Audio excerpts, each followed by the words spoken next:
Kynhun juki Nongkhaīi bat Nongtih Dewiong ke Jylla hapo kalama jang State Coordination Committee of Coal Owners, Miners and Dealers Exporters Forum. Haka step arpo tarik jeliu kala Iakynduh yung menteri rangba ke Jylla kondak kisang ma haka yeng sa jang banyatai bat ekran halor ka kamti Dewiong haka Jylla. Haka ni ke jing Iakynduh lang ladon usembut menteri rangba ke Jylla basnya balang dhar UMLE ke Khliryat ba Kermen Shilla, MLA Nasut Tengah, Kong Santa Mary Shilla, ki officer bar kiwe ki rangba. Habakran berkilat patai Khubor u chairman ke forum ba Sony El Kriem, ulayat ho ba haka jingelang kila yo ban pensengau shibun ba hau menteri rangba, habaya debat kani kamar.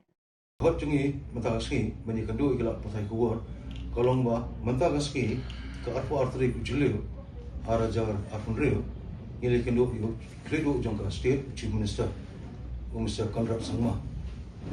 Dia kerja Iakynduh jungi kalong ba dangsian yang ada buka application bagi kuat appointment bagi keran melakukan bagi Dewiong.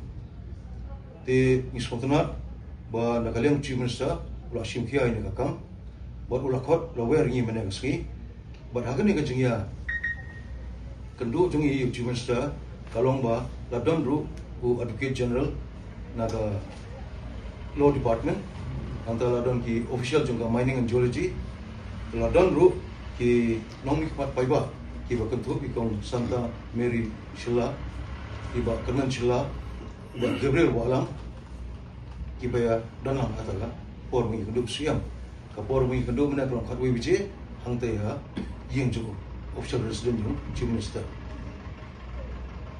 ni semua chief minister ubala skap yaga jingnam jangi akaba ngia persang manwat la dolti kumno biang bini uple yagar kom ti Dewiong bakar kom ti Dewiong aga jing persang manwat ngi menta kalong ba kalong kar kom gejuk menta akaba ki Nongkhaīi Dewiong kenem kamariang no kenem kalong lang borole munde Shillong.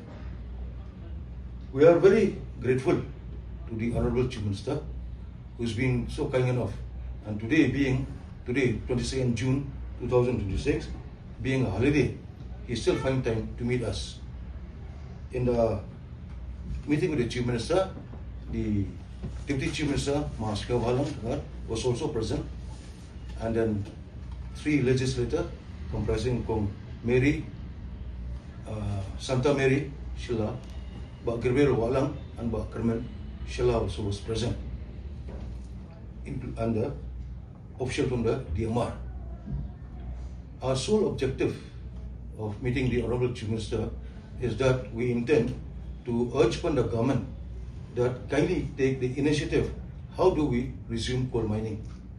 Resume coal mining, we would like to emphasize that it should be as per the latest norms and guidelines, where not only the miners will be benefited, but equally important also will be given to the environment.